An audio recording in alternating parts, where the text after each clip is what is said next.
20 रुपए के क्या है? मोमोज। आरू को वहाँ भी मोमोज, यहाँ भी, यहाँ फ्रेंच फ्राइज खा रहे हैं।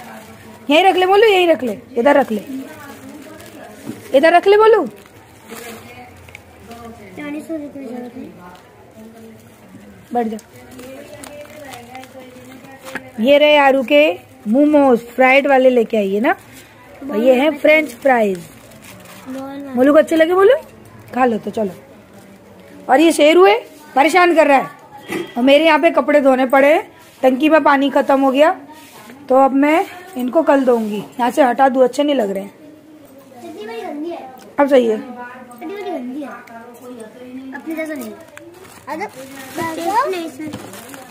बस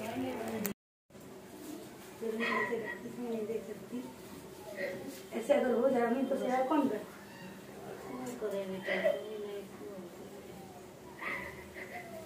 मैंने मेरे ससुर की ऐसी सेवा करी थी कोरोना में, नहीं कर रही हूँ ऐसे हर चीज में, लेकिन तो मम्मी की जो ड्रेसिंग मैं कर रही थी ना, वो हर रोज़ सुबह करनी होती है।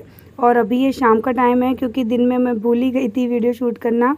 तो अभी घर में ना आटा ख़त्म हो गया था, तो मैंने मम्मी को पूछा कि चक्की में कैसे करते हैं, क्योंकि मैंने तो ये यूज़ ही नहीं की, मेरी शादी के बाद लेकर आए थे ये।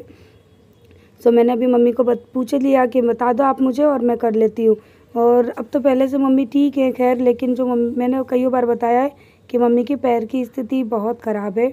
सो अभी बस हम दोनों बहनें कर रहे हैं, रोज़ की तरह ही कर रहे हैं, लेकिन हम कब तक करेंगे, क्योंकि आप लोग बोल रहे थे ना कि आप अपनी दीदी से बोल दो कि वो यहाँ पे रुक जाएं। तो ये भी पॉसिबल नहीं है, क्योंकि मेरी दीदी की गवर्नमेंट जॉब है, उसी के साथ साथ उनके भी घर में सेम वही प्रॉब्लम है जो मेरे घर में है। वो भी अपने हस्बैंड और अपने छोटे वाले बच्चे को अकेला छोड़कर आई हैं। बड़ा वाला बेटा उनका जयपुर चला गया है पढ़ने के लिए। तो अब बताइए कि वो भी कैसे रुकेंगी। हर कहते ना, लड़की के लिए तो मजबूरी है, लड़कियां करना चाहती हैं तो कर नहीं पाती, और जिनको करने का हक है वो करना नहीं चाहते। तो क्या करें। और पता है एक चीज़ और आप लोगों से कहना चाहूँगी कि ये परिस्थिति मैं अपने घर की आप सबके साथ में शेयर कर रही हूँ। मैं जानती हूँ कि हर इंसान के घर का ना वातावरण अलग अलग है, हर इंसान के घर में एक अलग पर्सन है, उनका व्यवहार अलग है। तो ज़रूरी नहीं है कि मेरे घर में जो स्थिति है वो आप सबके घर में हो। तो मैं तो जस्ट अपना जो है ना वो आप लोगों के साथ में शेयर कर रही हूँ। तो आप लोग अपने ऊपर इन चीज़ों को मत लेके जाना। और मैं नहीं चाहती कि भगवान किसी के भी परिवार में इस तरह की दुख तकलीफ़ दे, और मेरे जैसा परिवार तो किसी को भी ना दे। हाँ, लेकिन माँ तो मेरी जैसी सबको दे। मेरी माँ बहुत सीधी हैं, बहुत अच्छी हैं। आज भी उनकी हिम्मत नहीं है कि वो अपने पति के सामने, यानी फिर मेरे पापा के सामने वो कुछ कह दें। वो नहीं कुछ कह पाती हैं, बहुत सीधी हैं और डर जाती हैं, बहुत जल्दी डर जाती हैं जब कोई उनसे कुछ कह देता है। तो मैं यहाँ पे ना अभी चक्की में डाल रही हूँ गेहूँ पीसने के लिए। और ये छोटी वाली घरघंटी है ना, मुझे बहुत अच्छी लगती है। बहुत आसानी से इसमें गेहूँ पीस जाते हैं, आटा बन के रेडी हो जाता है। तो मैं मम्मी से पूछ रही थी, मम्मी आप मुझे बता दो, मैं कर लूँगी। तो यहाँ पे मम्मी ने मुझे बता दिया, उस हिसाब से मैं यहाँ पे गेहूँ वगैरह डाल रही हूँ। ऊपर का ढक्कन खोल के यहाँ पर एक कटोरा होता है, तो उसके अंदर डाला जाए, यहाँ पे इस जगह पे डाले जाएंगे गेहूँ। और बस जैसे कि हम कपड़े धोते हैं ना मशीन में, बस उसी तरह से जैसे कपड़े धुल के रेडी निकल जाते हैं, उसी तरह से आटा पिस के रेडी हो जाता है। तो मैं यहाँ पे देख रही हूँ ऊपर के काम, तब तक दीदी बना देंगी मेरी खाना, और उसके बाद है ना मैं कर दूँगी पोंछा बर्तन, ये जो काम होता है वो। तो मेरा काम ज़्यादातर है ना ये ऊपर वाला ही काम रहता है, क्योंकि है ना दीदी फटाफट खाने का काम संभाल लेती हैं। तो यहाँ पे देखिए इस तरह से डाले जाएंगे गेहूँ। और आरू मोली मुझे गेहूँ डालने नहीं दे रहे थे, बोलते नहीं मम्मी हम डालेंगे, क्योंकि उनको नवाई लग रही है। बचाया दोनों ने, देखो हटो दिख रहा है ये भरो जो ज्यादा और इसमें डाल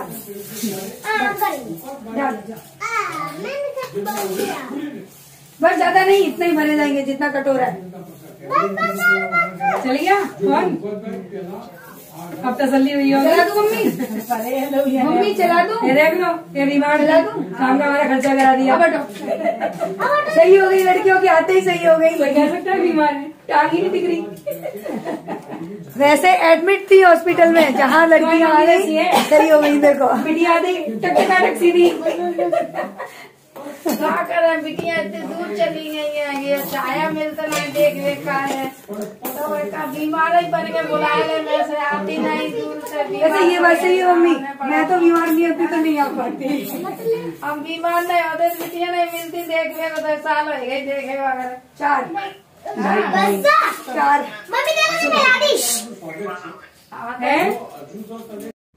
तो अभी यहाँ पर मेरे जिया जी का फ़ोन आया था, मम्मी से बात कर रहे थे वीडियो कॉल पे, मम्मी को देख रहे थे। तो बस यही मम्मी बात कर रही थी कि मेरी लड़कियाँ आ नहीं पाती हैं और मैं तो अपनी लड़कियों को देख के ही जी लेती हूँ।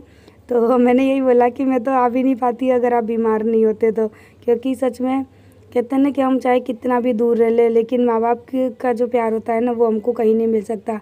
तो पापा से तो हमारा इतना अटैचमेंट नहीं है हम लड़कियों का, क्योंकि वही वाली बात आती है ना कि उनके मन में कहीं ना कहीं यही चीज़ है कि लड़कियां हैं अपने घर जाएंगी, हमको क्या लेना देना। और जो चीज़ें आप लोगों को पापा की दिखती है ना वो एक्चुअल में है नहीं। और हर जगह पे पता है हम सब बहनों का एक ही नसीब है कि करना है, उसके बाद बुराई लेनी है। सो मेरे घर का वातावरण बहुत ही अलग है, जो मेरी सोसाइटी है, मेरे आसपास के लोग हैं वो तो सब जानते हैं। अब आप लोग तो नए हो, आप लोग उन चीज़ों को समझ भी नहीं पाओगे और मैं उन चीज़ों को बताना भी नहीं चाहती, क्योंकि घाव को रेदने से ज़्यादा बढ़ते हैं। इससे तो अच्छा है कि उन घाव को छोड़ दिया जाए, भूल जाया जाए। सो यहाँ पे देखिए आरू मोलू है ना कितना परेशान कर रहे हैं मुझे भी और मम्मी को भी, न चलाने दे रहे हैं मशीन और न चला रहे हैं। तो यहाँ पे अब है ना मैंने कहा कि शांति, अब मशीन बंद हो गई।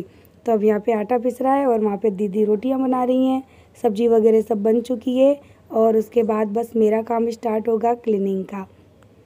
लेकिन पता है दिमाग में इतना डर और इतना टेंशन है ना कि अभी तो हम हैं, तो मम्मी हंस रही हैं, बोल रही हैं, खा भी रही हैं अच्छे से और उनका मन भी लग रहा है। लेकिन अब 2-3 दिन बाद फिर हम चले जाएंगे, फिर क्या होगा? क्योंकि हमने बहुत कोशिश की कि है ना हम मम्मी को अपने साथ ले जाएं, लेकिन कहते हैं ना कि लड़कियों को वो हक ही नहीं होता।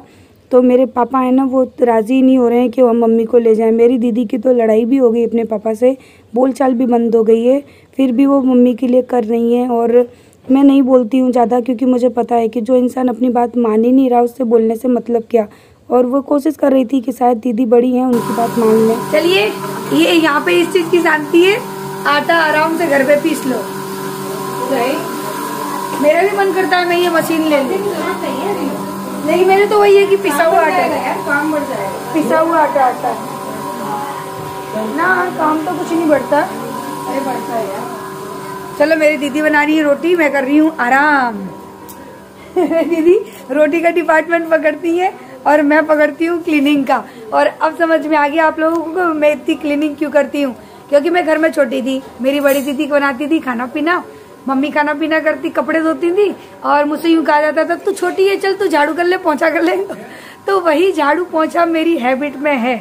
अभी भी पता है मेरी दीदी क्या करेंगी, खाना बना के रख देंगी, फिर मुझसे बोलेंगी तू रसोई साफ कर ले, तू बर्तन मांज ले। आप लोग मुझे कल से वीडियो में देख रहे हो, मैं बर्तन ज्यादा मांज रही हूँ।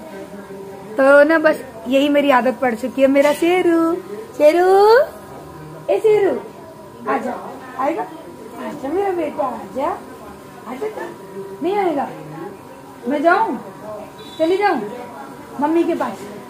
मम्मी बहुत, जैसे मेरा मिट्टू समझदार है ना, ऐसे ये समझदार है। तो आज बहुत दिनों बाद आप लोगों से बात भी कर रही हूँ, थोड़ा सा मुझे शर्म सी लगती थी, इसके लिए फर्स्ट बार मैं यहाँ पे वीडियो शूट कर रही हूँ।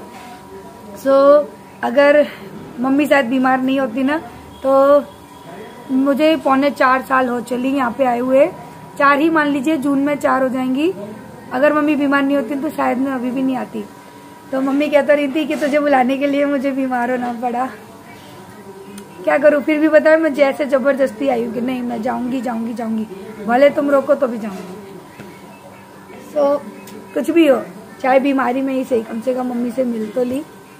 सो पता है हमारी मम्मी बीमार थी और एडमिट थी। हम लोग आए ना उसी दिन हम लोग घर आए हैं, और वो भी हमसे बस ये बोलो कि आधे घंटे पहले ही ना हॉस्पिटल से छुट्टी लेकर आई।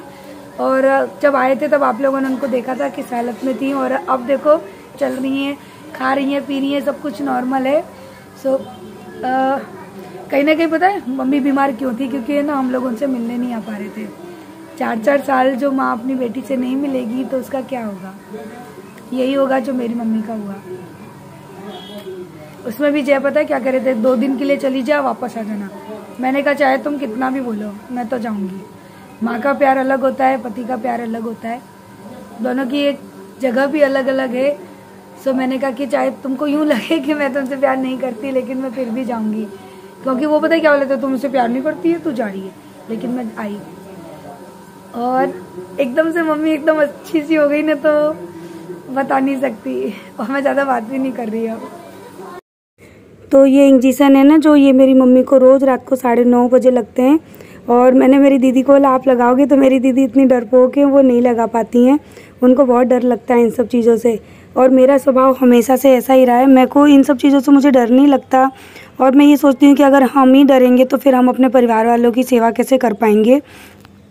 तो ये इंजेक्शन अभी मैं मम्मी को लगा रही हूँ। और पता है जब मेरे ससुर जी को कोरोना हुआ था ना, तो कोई भी हमारे घर में आगे नहीं आया था उनकी सेवा करने के लिए, मेरे और जय के अलावा। मेरे पास उन चीज़ों का प्रूफ तो नहीं है, लेकिन जब मैं आप सबके सामने हर चीज़ बता सक रही हूँ, बिल्कुल खुल के बताती हूँ, तो कोई इंसान झूठ नहीं बोल सकता इतना खुल के। मैंने मेरे ससुर जी की हर तरह से सेवा की थी, जैसे मैं अपनी मम्मी की कर रही हूँ, बस उसी तरह से। लेकिन कहते हैं ना कि जो करता है ना उसका नाम नहीं होता, उल्टा उसको बुराई मिलती है।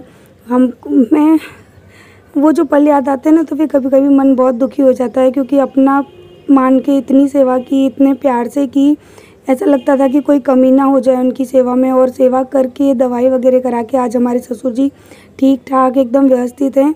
लेकिन फिर भी पता है इतनी बुराई मिली ना, कि कहते हैं ना कि जिसका दिल नरम होता है ना, लोग उसका केवल फ़ायदा उठाते हैं। तो मेरे परिवार वाले बस मेरा फ़ायदा ही उठाते हैं, तो ये चीज़ बहुत बुरी लगती है।